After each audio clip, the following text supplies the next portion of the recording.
Jean-Pierre Filiu, comment décide-t-on de devenir spécialiste du Moyen-Orient?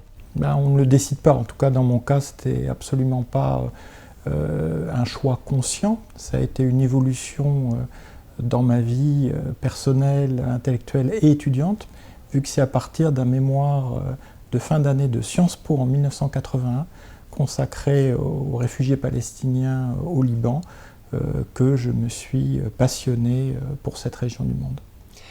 Je voudrais vous parler de la langue arabe. C'est pas si évident que ça de parler une langue aussi éloignée de la tradition occidentale.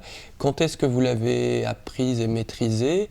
Et est-ce que vous êtes d'accord avec l'ami Sazab qui l'enseigne sur le campus de Menton et pour qui la langue et la philosophie arabe ou l'état d'esprit qui est contenu dans la langue arabe, tout ça est indissociable?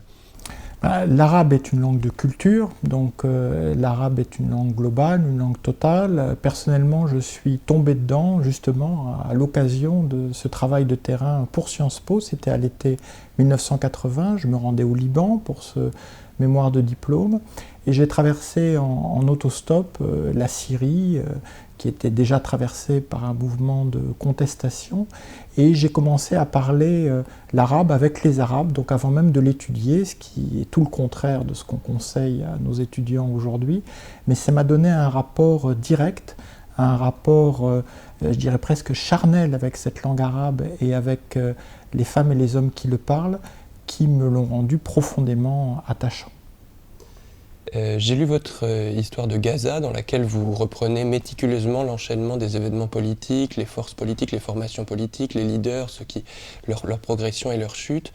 Je voudrais savoir quelle place vous accordez dans votre travail à l'histoire événementielle et est-ce qu'il y a malgré tout des mouvements de long terme, autrement dit, est-ce qu'il existe un système Filiu de compréhension du Moyen-Orient? Oh non, je m'en garderai bien. Je suis profondément empirique et pragmatique. J'essaie de bricoler plutôt qu'autre chose des concepts qui peuvent être éclairants. Récemment, le concept de mamelouk moderne pour décrire les dictatures arabes. Il est certain que tant qu'on n'a pas une idée claire de la chronologie, donc de l'enchaînement des événements, on ne peut pas avoir d'explications qui tiennent sur la durée.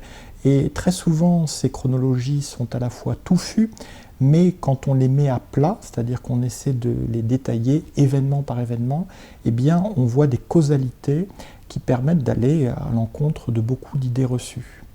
Il est évident qu'une des grandes références pour moi, ça a été Maxime Rodinson, à la fois sur le Moyen-Orient et sur les phénomènes à la fois sociaux, les phénomènes idéologiques, plutôt que le religieux au sens strict, auquel trop souvent on réduit les évolutions de la région. Alors à côté de vos livres académiques classiques, vous avez écrit pour la bande dessinée. Je voudrais savoir comment cette idée est arrivée et dans quelle mesure ces livres-là sont complémentaires de ce que vous avez fait par ailleurs. J'ai eu beaucoup de chance, hein. J'ai écrit 15 ouvrages de type classique et fait 5 scénarios de bande dessinée, notamment 3 pour un immense auteur qui est David B., qui est un des dessinateurs les plus doués du 9e art français. Et c'est lui qui me l'avait proposé parce que nous avions été tous deux primés au rendez-vous de l'histoire de Blois en 2008, moi dans la catégorie académique et lui pour la bande dessinée historique. Et à partir de là, s'est nouée cette collaboration sur 3 volumes d'histoire de l'Amérique au Moyen-Orient en bande dessinée. Le Moyen-Orient vit des événements terribles, bien souvent, cruels, des atrocités, et vous n'êtes pas un chercheur froid, distant, comme le serait un historien du Moyen-Âge. Et ce qui me frappe souvent quand je vous vois notamment à la télévision, c'est à quel point vous avez l'air d'être dans l'empathie et même quelquefois dans la souffrance. Alors, j'ai envie de dire, est-ce que quand même vous trouvez des joies dans votre région d'études et dans votre travail? Est-ce qu'il y a des raisons d'être enthousiaste et de vous rejoindre pour un jeune chercheur? Voilà, qu'est-ce qu'il en est?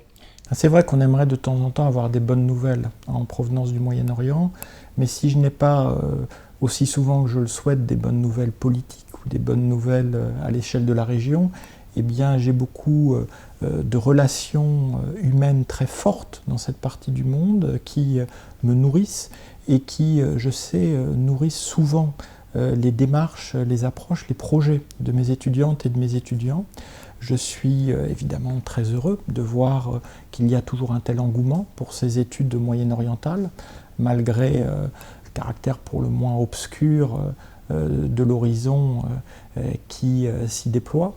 Et c'est dans cette, effectivement, ce souhait d'en savoir plus, cet engagement de ces jeunes chercheurs ou de ces jeunes étudiants au sens large que je trouve moi-même le plus clair de mes motivations.